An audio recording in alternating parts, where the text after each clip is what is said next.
Good morning. Welcome to the show. Jesse Lee Peterson is here. Good morning. Good morning. I hope you had a good weekend.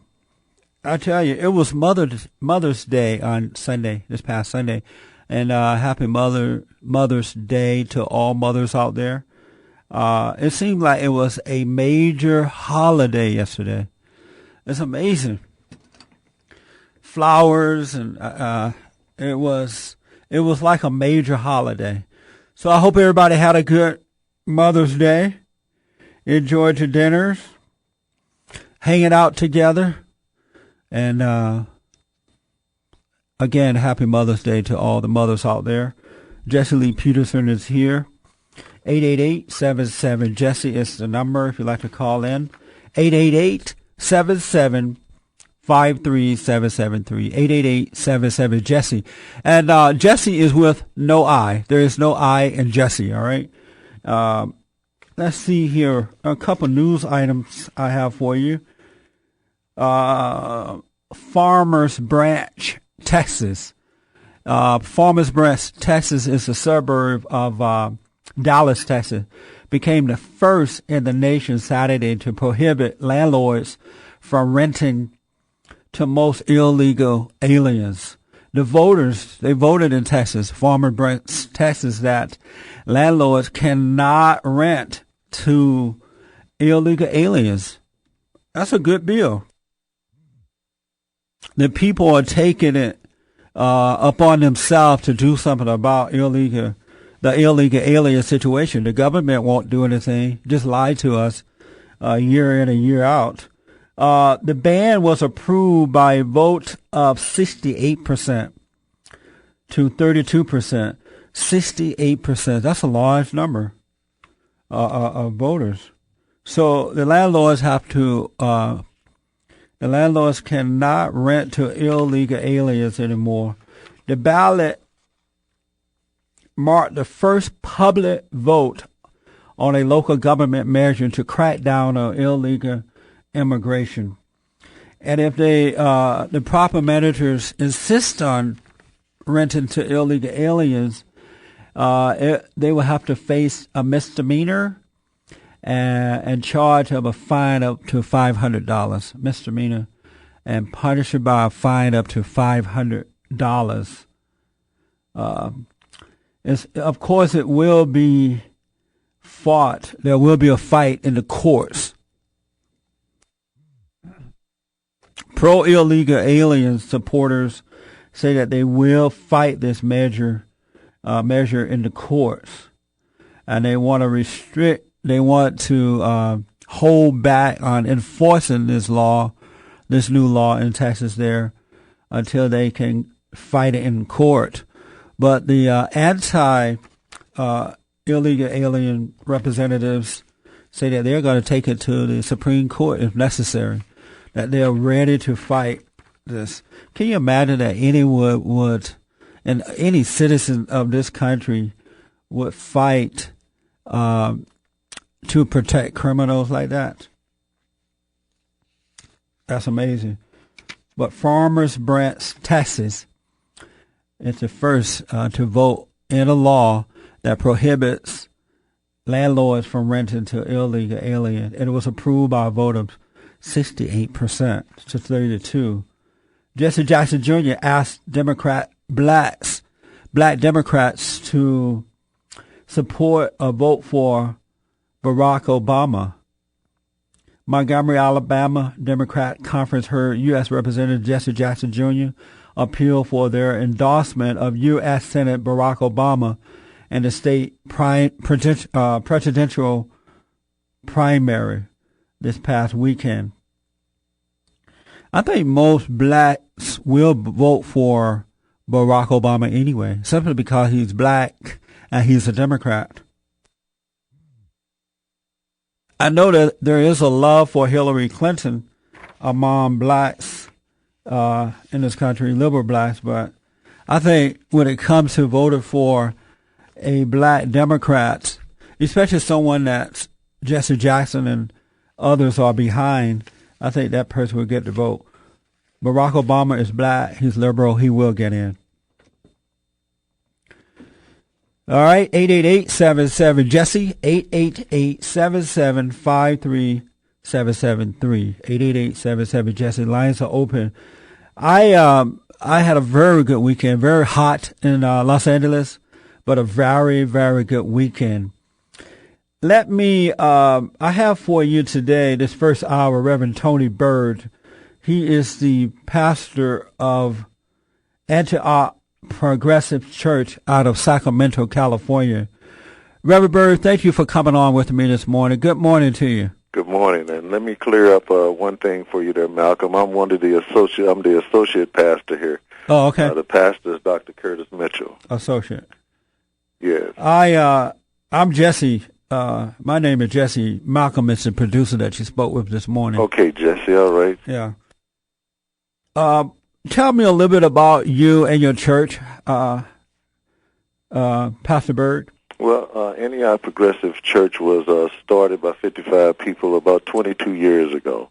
And in the last 5 years, we just moved into a 73,000 square foot building on 20 acres of land. We're currently in the process of building a sports complex for the community.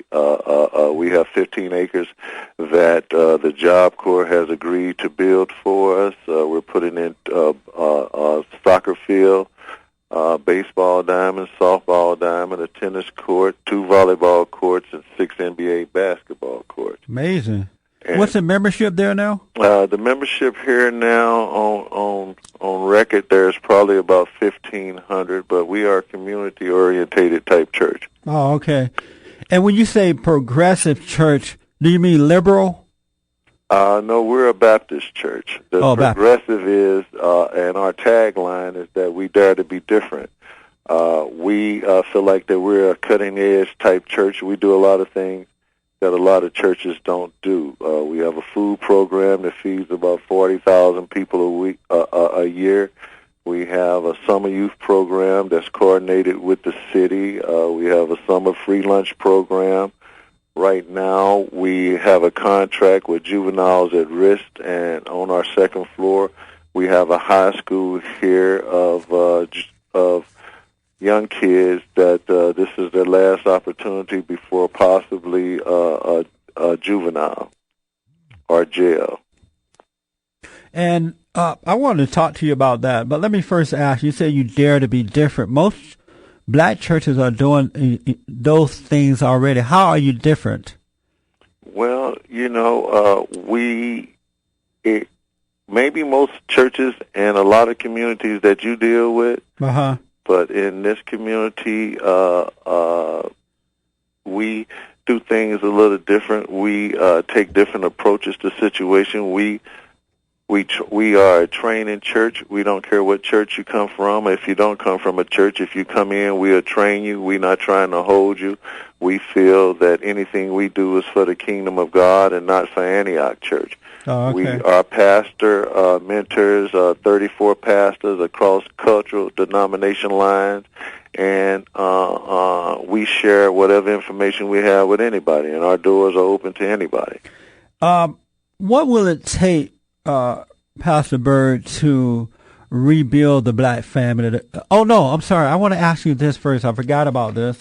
There was a law passed, the voters in Farmers, Texas, were voted this past weekend to fine landlords who rent to illegal aliens there in Texas. And Farmers, Texas is a suburb of Dallas, and they voted by a vote of 68% to prohibit landlords from renting to illegal aliens.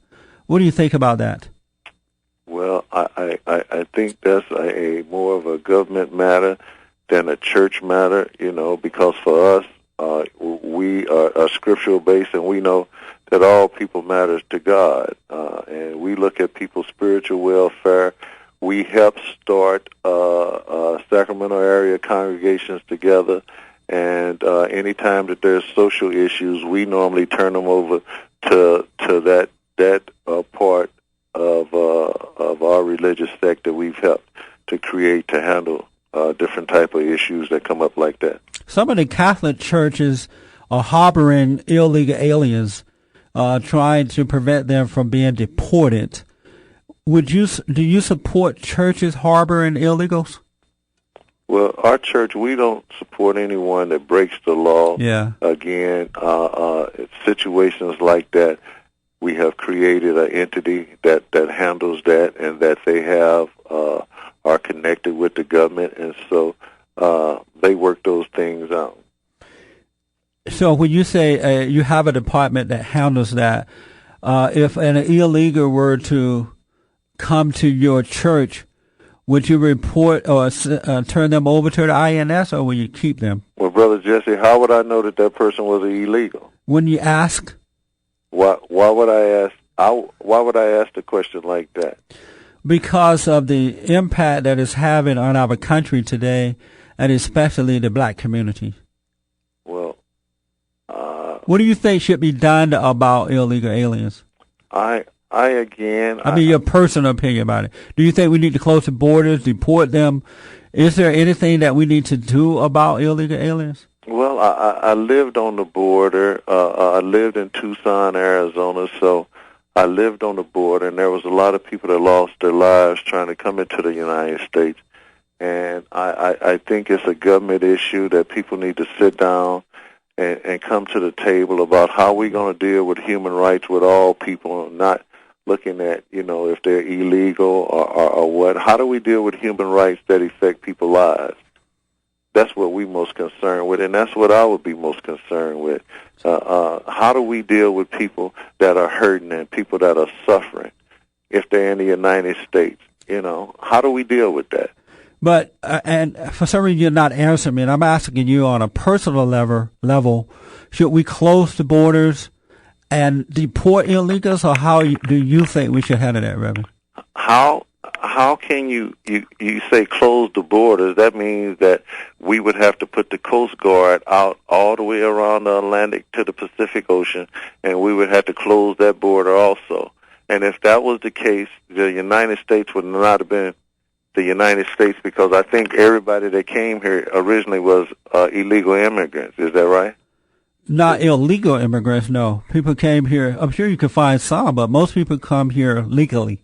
The United States was founded on people that were sent out of other countries, whether they were religiously sent away or whether they were incarcerated and sent away with the religious people that came here, right?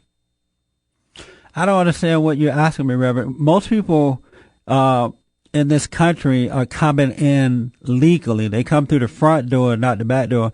Are you saying that we should not put a fence around the Mexican borders, the border of Mexico and the U.S.? I'm saying that you would have to put a fence around our whole border. Is that a yes or no, Reverend?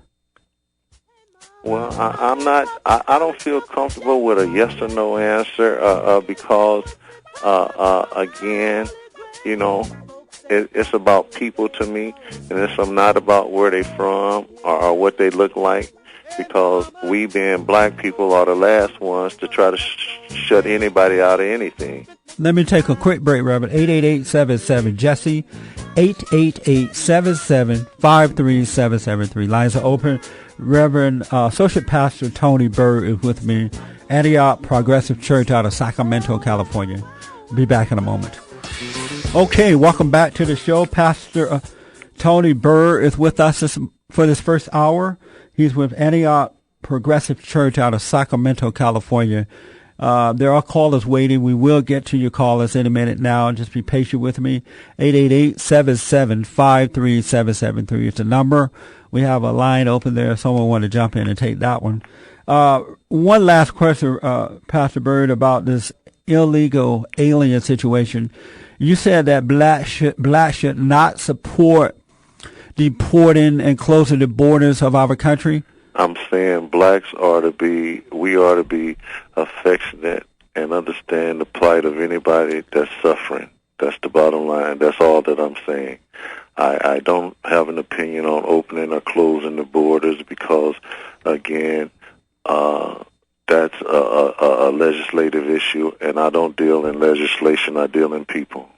Well, I understand your point, but it's not necessarily a legislative issue. It's a people issue because a lot of these illegals are coming in. They're bringing in crime and drugs. They're running blacks out of their own communities. They're in Los Angeles area. They're killing innocent black people, especially the gang members, illegal alien gang members. They're killing innocent blacks in order to get at other black gang members. So it's a real mess for Black Americans. They're taking jobs away from them. You're not concerned about that at all? Well, my concern, again, is about anybody killing anyone. I don't think that that's right. And I think that the job market is open for all of us that want to work to go out, be it if you have to start out working at McDonald's or, one thing that I know about the people that come in, they are willing to work at whatever the job is. And I'm not in agreement with anyone that's breaking the law, especially with anyone that's killing anyone. I'm not in agreement with any of that. Reverend Byrd, Pastor Byrd, what should we do about the problem with the black family? How should we solve the issues of the black family? What's the best way? Well, I think one of the ways is that we have to sit down with our community and state leaders, and that the laws are the programs that we have written, that we need to put people in those offices that have a passion for people.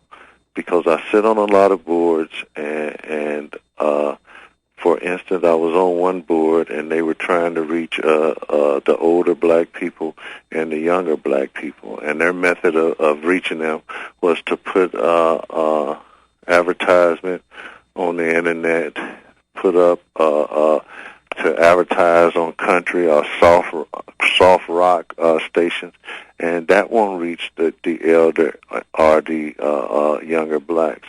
What we need to do is to go into the communities and go into those community-based organizations that have one-on-one experiences with dealing with these families and actually listen to what these organizations have to say, and that we need to invest money not only into those organizations, but invest money into our school systems. Instead of spending so much money for the prison, invest money into our school systems, because they run tests right now that by the time that someone reaches the fourth grade, they can tell you if they're going to be incarcerated or not.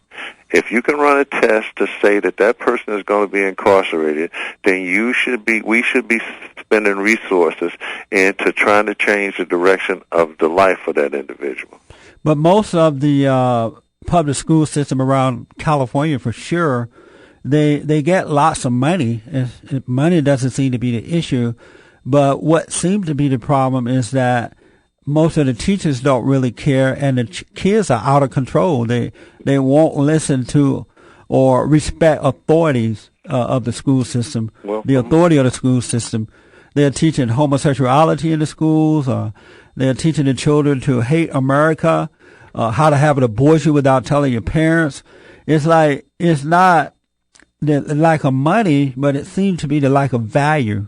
Well, one of the things that I've experienced is that I will agree with you, but in California, I've lived in a lot of different states in the United States. This is the only state that I've lived in where there's no accountability of the funds. If you get $1 million to go into, say, the book fund, you can take that $1 million and spend it however you want to, and there's no accountability of that money. And that I think the hierarchy of the school system here is such that they have beat the teachers down to where teachers have just given out. And a lot of the programs are facing the same thing, is that teachers try to do a good job. They try to do the one-on-one, and the system is telling them, no, we don't want you to do that. And so now people are having to worry about their own survival, and that's where I think a lot of our teachers are at. Well, how about the children who are out of control? They're fighting the teachers, cursing the teachers out. They don't do their homework. They show up late for class or don't show up at all. What should be done about that? Well, may I ask, how old are you? I'm 57. 57. So you know that when we were growing up, the truancy officer would come by, right? Yes. You wasn't just going to be out of school and didn't anyone know where they was.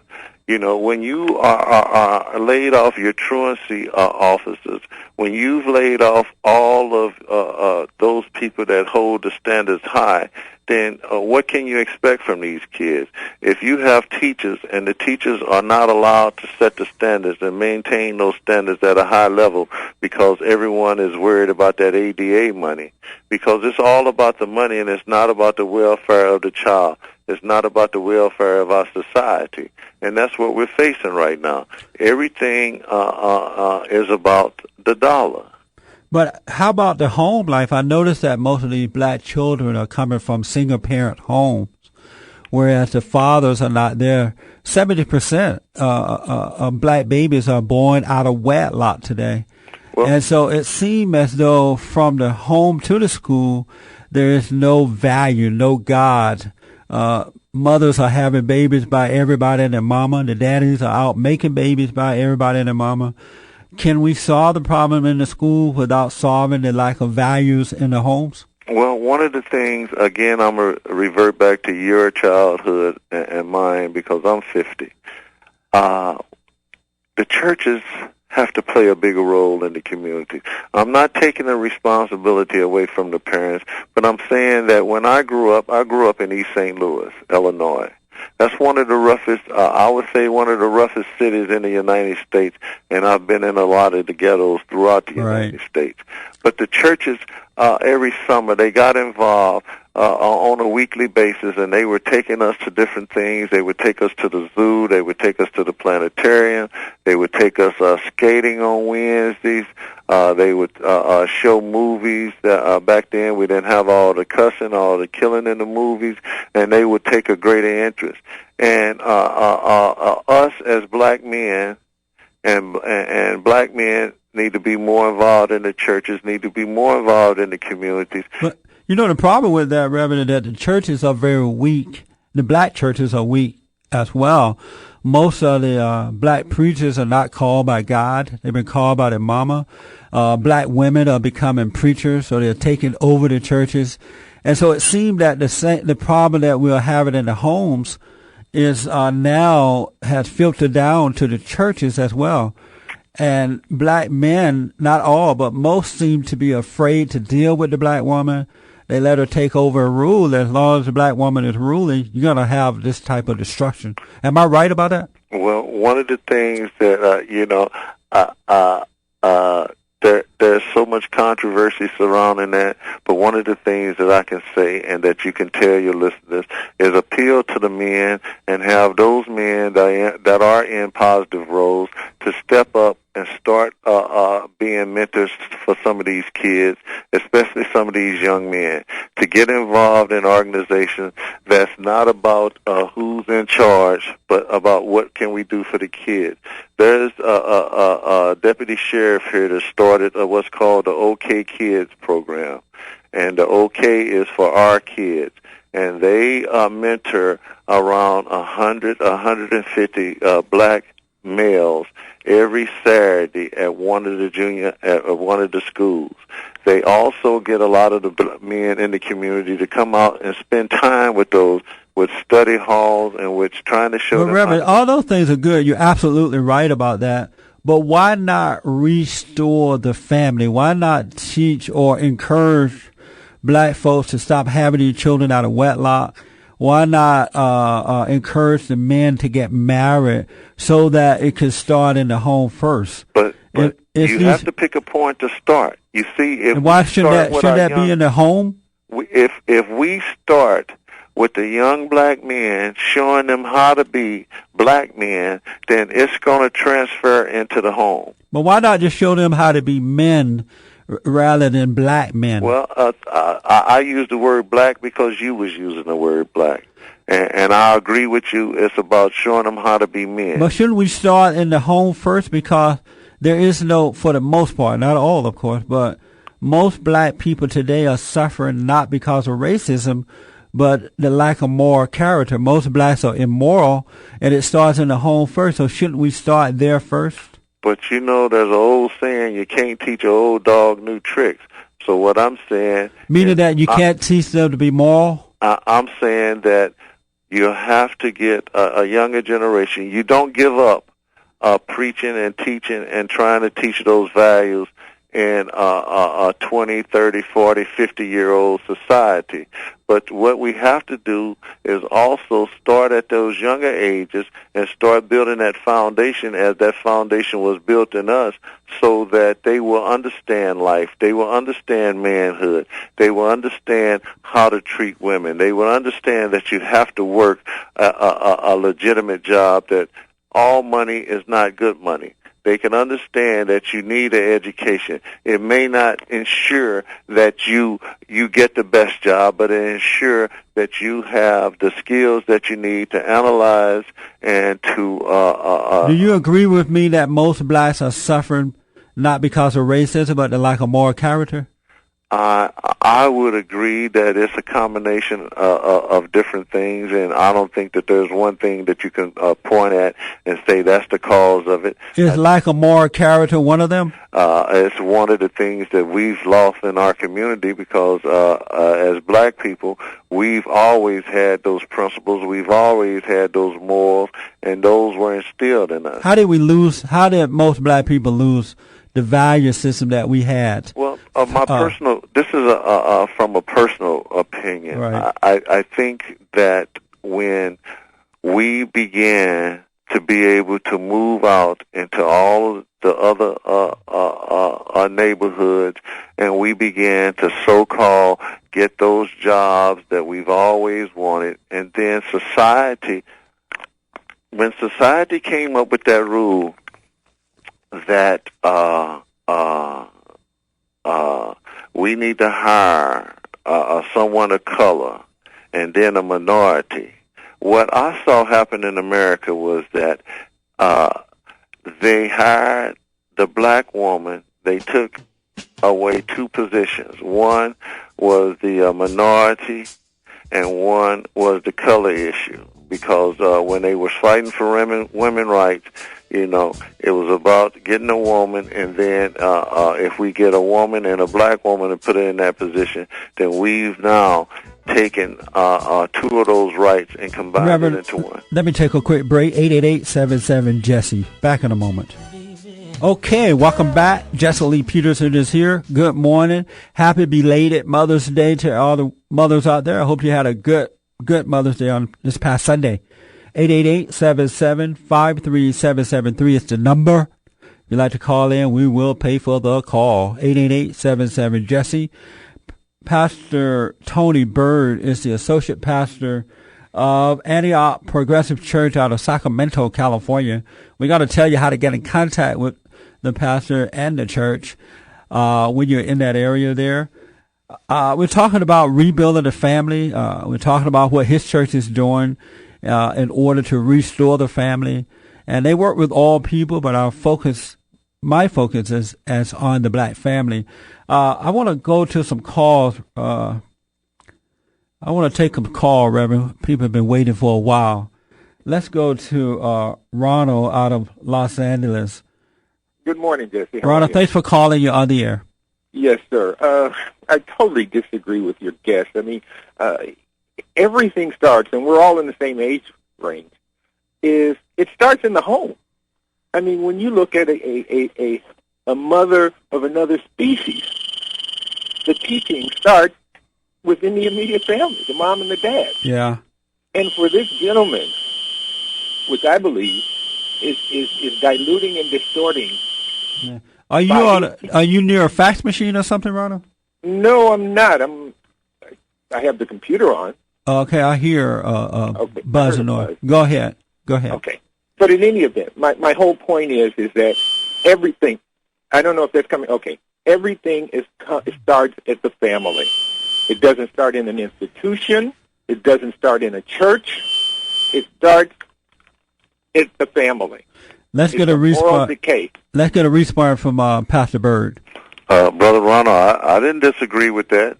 I don't think I made any statement contrary to what you're saying. I agree with that too. I'm saying I was asked, as from a church point of view, what can we do to help? I'm not taking away from the responsibility of the family. I think I stated that. I think the point he is referring to, Pastor, is the black, not all, but most blacks are suffering because of the lack of moral values, and that value system doesn't exist within the black homes anymore for the most part. But do you agree with that? Again, I'm agreeing with him. But when you have, when you have a mother that's come from generations of, say, prostitution, generation of being on welfare, generations of whatever it is that's negative, then someone has to help. Now, I'm not taking away from the family, but when there is dysfunction in the house, how do we get that restored, Brother Ronald? Okay, we get it restored by stepping up and not using prostitution and any kind of vice or any kind of shortcoming, because all human beings have shortcomings. Yes. As a crutch. Who step up? Who is it to step up, though? It takes institutions to step up and to step in and try to help, right? No, it doesn't. Okay. It comes from the family, whether it be your mother, your dad, or your aunt, or your uncle. We're talking family. Yes. I mean, if you look at the illegal immigration that's happening, who's helping each other across the border? Who's helping each other? Their families. Okay. Is it mother and father all the time? No, it's not. Okay, that's my point. So the institution is not necessary. It starts with the family, and if you know what the family is, it extends beyond the mother and the father. I'm totally in agreement with you. But how do we get those families to step up? How about taking them off welfare? A lot of these black women are having babies just to stay on the welfare. A number of black men are on drugs, and they get welfare checks for being on drugs. It's those kind. We need to take the government out of the lives of the folks, and so that they can become responsible for their own lives. Who has to help take that out of there, though? Who has to stand up for those people? Well, you're going to continue to ask who. I'll just move right on to one other quick point, and then I'll let you. Well, the reason why I'm asking who, because if you go back throughout our history as black people, it's always been the churches there. We're talking about the churches that stepped up to fight for the family. But you can't depend on you can't depend on black churches anymore, Reverend. They're no good. That's the point. Well, that's why we dare to be different, because we take that stand and we step up. I spend a lot of time in the week and in a day fighting for families and stepping up to feed someone, to help them find a job, to help SMUD and PG&E turn back on their electricity. Every day of my life. And I know you, and you're doing this, but you know something? It's bigger than you. It's bigger than I. It's bigger than... Yes. But if I do something, you do something, Brother Jesse do something, that's three of us that's trying to help. Your last comment, Ronald? My last comment is on his not addressing, with a yes or no, how illegal immigration is devastating our community. He talks about how it's all people. Well, it's not all people. It's devastating our community for more than any other community in this country. And he doesn't want to respond to a yes or no. You can't be sitting on the fence on this issue when you have black young men incarcerated because those McDonald's jobs are being taken by illegal alien adults. Brother Ronald, may I ask what type of work do you do? What's the relevance? I work in the entertainment industry. Yeah. So what does that have to do with the price of tea? Because I'm, why are you so offended, man? We're just talking. I'm out here on the front line every day, dealing with people's lives and trying to help change people's lives, trying to create programs to get people educated, to get them trained, not only to get them in jobs, but get them in careers, to trying to help them find homes and get them in homes. So why are you mad at me? You're not going to be able to get them jobs, Reverend, until we can close the borders and keep the illegals out, because a lot of the companies are paying the illegals under the table. Illegals are keeping the wages down. So the black American citizens cannot afford to take the jobs because they're not paying anything. And I don't see black preachers out there demonstrating and insisting that the lawmakers close the borders down and do what's right for our citizens. But see, once again, we go back to that is an institutional problem that we should get involved, because the black churches have fought for our civil rights as long as I've been black.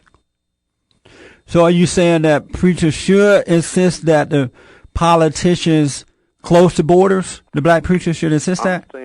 I'm saying that our black churches is what has brought the black community through. I know, but you're not answering my question. Should the black churches... One of the things that you're not going to do is that I'm not going to give a definitive answer on a political situation. It's not political. You're going to sit on the fence. I understand that.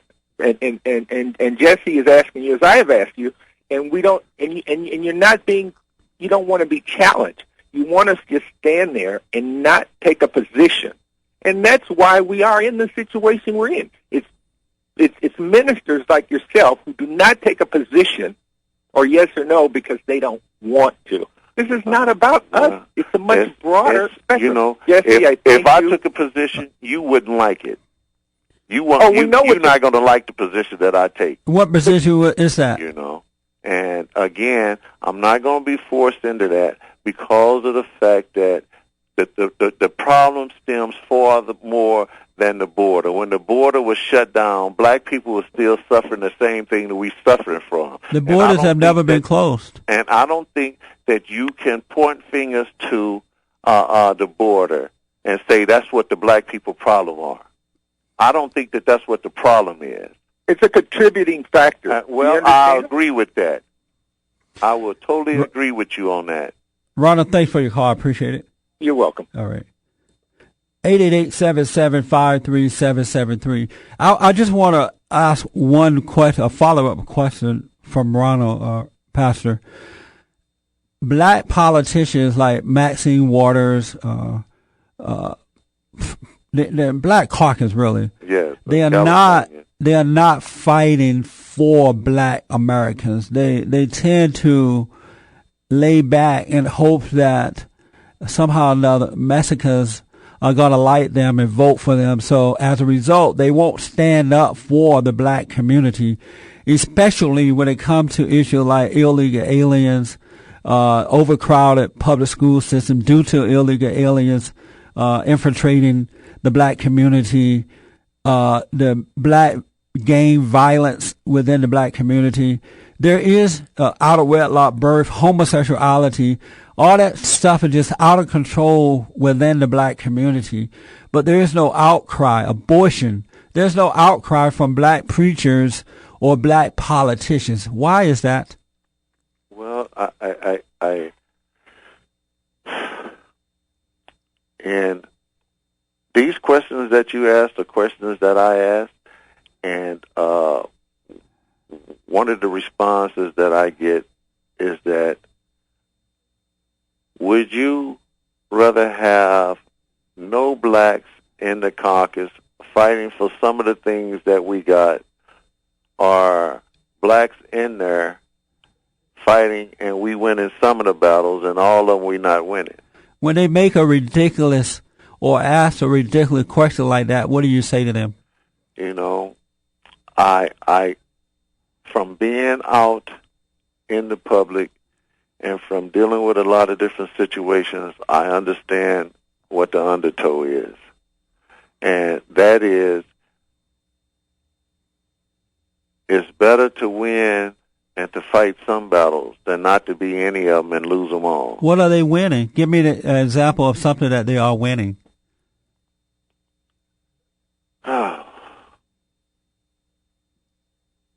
Right off the top of my head, I can't. Oh, okay. All right. Let me ask, Al Sharpton and Jesse Jackson claim to represent black Americans, yet they both support abortion, homosexuality. They use racism to fatten their own pockets. They're racist, immoral men.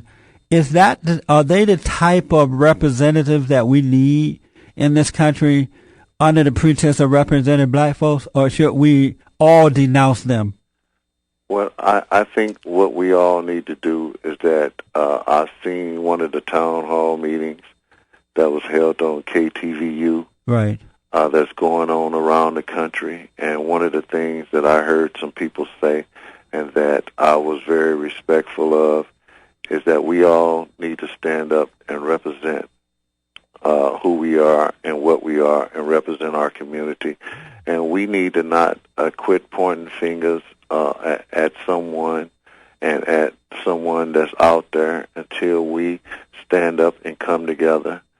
I think that's where our biggest issue is. We're trying to find a savior or whatever, and we have a savior in Jesus, but we have to stand up. Each one of us has to stand up. Should we denounce corrupt leaders, though, like Jackson and Sharpton and others, Farrakhan and all those folks? Again, anything that's corrupt, I'm not for that. So should we denounce Sharpton and Jackson and others? I'm not. To tell you the truth, I can't comment on that because I don't get involved in what they're doing and what they're not doing because I'm too busy trying to help the people that I can help. 888-775-3773. We're taking a final break with the Reverend. We'll be back in a moment. Welcome back to the program. Jesse Lee Peterson is here. We're here Monday through Friday, 10 to 12 noon Pacific Standard Time. I appreciate your emails. We're getting emails from around the world. Everybody and their mama listen to the Jesse Lee Peterson show, and I definitely appreciate you tuning in. I thank you for listening. Appreciate your emails. Also, if you'd like to call in today, it's 888-77-53773, 888-77-JESSE. Our email is bond, B-O-N-D, at bondinfo.org, BOND at bondinfo.org. You can email us now. We'll read them on the air while we're here. My guest for this first hour is Pastor Tony Byrd. He is the associate pastor of Antioch Progressive Church out of Sacramento, California. And we're going to get his website and phone number in case you'd like to get in contact with the pastor, or you're in the area, you need to visit a church. Pastor, can we solve the problems in the black community without solving the lack of values? And I think we both agree that most blacks are immoral. Can we solve those problems without dealing with that first? I think the way that you solve the problem is, one, especially there's so much anger in our kids right now, is that the Bible says that love will conquer all. And I think the way that we can solve the problem is that if we get involved from the entertainment field, from the sports field, from the religious field, from the political field, and we come together and we unify and we see what the problems are. Can we solve them without solving the lack of moral values first? No, I think it's a combination of things, not just one. I don't think, Jesse, that you can just point at one thing and say without solving that. When we deal with us as a black community, there's a lot of other issues that we have to solve before we can get to the one major issue. But you do agree, though, that the primary issue is the lack of moral values, right? I think that's one of them. Is that the primary? I think that's one of them. Would it be the primary? I think the primary issue with us is the lack of self-esteem. You said kids are angry. What are they angry about? Well, natively and instinctively, we know how a mother and a father and how a family should be. And a lot of kids are not growing up with the love that they should have. They're not growing up able to be kids. They're growing up in these crack homes, and they're not eating until they maybe come to school, or if they're stealing something to eat, and they're just angry about that. I noticed that most of the anger that we find in young black boys and girls is passed down to them, or has been passed down from their mothers and grandmothers. So the anger that we find in the children is that of the mothers and grandmothers. Am I right about that? Well, that's a part of the situation, because, again, that's the lack of the black man in the home, or the lack of the black man in the community that's reaching out to these mothers without wanting anything in return. And we don't have to go into what the return is, right? I want to ask about homosexuality. It's just running rampant within the black community now. The AIDS disease, of all the new HIV cases, over 50% of them are found within the black community.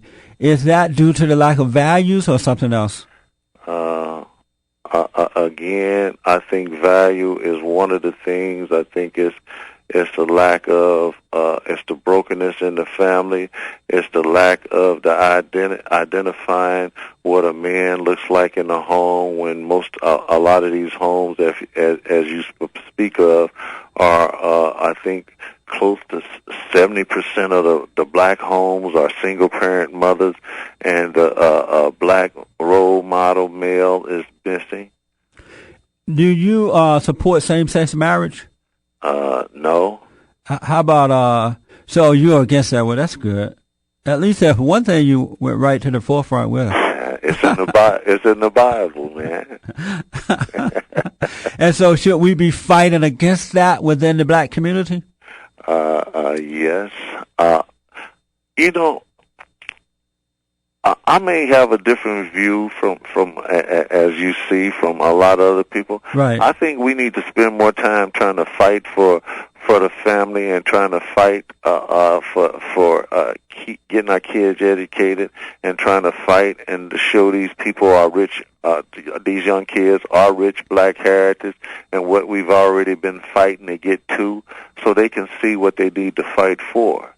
But, yeah, I don't think it's going to change, though, until the black man turn back to God and get married and take his family away from the black preachers and the so-called black leadership, because most of the black preachers and the so-called political leadership are corrupt. They don't really care about the people. They just care about fattening their own pockets and building huge churches. Do you find the same thing? Well, I don't want to comment on that. I know I'm sounding a lot like a politician. But you are. Like, are you up for a re-election or something? The only thing I'm running for is heaven. Trust me. So why can't, as a man of God, why can't you just be outright up front on those issues? Because when you talk about a man of God, one of the things is that, remember, Jesus drew a line in the sand and said, "He without sin cast the first stone." No, but you're not hating them. You're just pointing out what's wrong. That's what Christ did. Yes. He pointed out the hypocrites, the preachers who were hypocrites, the liars, the bag of bones. But that's not my job to do that. But aren't you representing Christ on earth? I'm representing him here on earth, and But if you don't be up front about the people who are wrong, how will the church be able to help the folks? If you already know who's wrong, me commenting on it is not going to help the situation. But most people don't know that, though. That's where the preachers come in at. Where the preachers come in is that we are trying to do what we can to restore homes. I'm one of those preachers that you're not talking about. I'm one of those that out here with the even with the Hurricane Katrina victims. I had 134 families. Right. But why can't you be honest about the black leaders, so-called leaders, and churches who are taking advantage of the folks? I'm not comfortable with pointing fingers at anyone. But you're just pointing out a wrongdoing. Well, if it's wrong, everybody know what's wrong. Kids don't know kids can't recognize it. If the adults are doing it and their parents are not together so that they can correct the issue by telling the kids these adults are wrong, that's where you step in. You have children. Yes. Your child at 2 years old, when they was doing something wrong, on your table. But that's not happening nowadays, Pastor, because the parents are no good. Well, again, please don't take me as a dodger. You sound like one. You realize you sound like one, right? I know that. Yeah, I know that. But how do you feel about presenting yourself as a dodger? I feel this way: come and meet me. Come and stand in my shoes. Walk with me face to face. and day to day, see the people's lives that I change and that I feed and that I deal with their kids, and then you judge me. Pastor, are you able to recognize, and I'm sure you are as a pastor, are you able to recognize good and evil when you see it in other people? Yes, I am. Jesse Jackson, good or evil? I don't have a comment. Al Sharpton, good or evil? I don't have a comment. I think they do some good things. No, I'm asking about the personality. Al Sharpton, good or evil? I don't have a comment. Louis Farrakhan, good or evil? Don't have a comment. David Duke, good or evil? Who is that? That's the Klan guy? Yes. Ooh, man. Brother Jesse, you're real good, man. You're real good. David Duke, good or evil? You know, I'm going to leave the Klan alone, too. If I can't talk about one of them, I'm not talking about any of them. But that is your job, though, Reverend, as a pastor, my job, to point out. That's one of your jobs. Let's do it that way. My job is to not point out good and evil. It's not. My job is to help those people that are hurting. My job is to feed those people. But isn't the battle that we fight is a spiritual battle? You have to remember, certain preachers are called for certain things. But Reverend, let me ask. I've been called to help people. I haven't been called to judge nobody. I haven't been called to point fingers. Let me ask, Reverend. Go ahead. The battle that we're fighting, isn't it a battle between good and evil? Yes, it is. And isn't it your responsibility to point out that evil? The evil is sin. The evil is not that person. The evil is the sin. But isn't the evil? But hasn't the evil made a home inside of that person? The evil has affected that person. Hitler. You remember Hitler, right? Yes. Good or evil? The Hitler may have been a good person, but there was something inside of him that caused sin. That's in all of us. But he wasn't evil. He did some evil things. Was he evil? Well, he did some evil things. Was he evil? I can't say that. I didn't know the man personally. How about you, Reverend? Are you good or evil? Paul did some evil things. Was he good or evil? Reverend, how about you? Are you a good man or evil man? I'm a evil man trying to do good things. I've only been saved by grace. You are an evil man trying to do good. Yep, because we were all sinners. So your nature is, are you born again of God? Excuse me? Are you born again of God? Am, but the Bible said that evil man and that natural man is always there. So if I don't pray, if I don't stay in the Word of God, and if I don't do those things right, that other man can show up just as easy. Let me ask a quick question, then I want you to give out your website and stuff like that. So you have been born again of the nature of God, but you're still evil.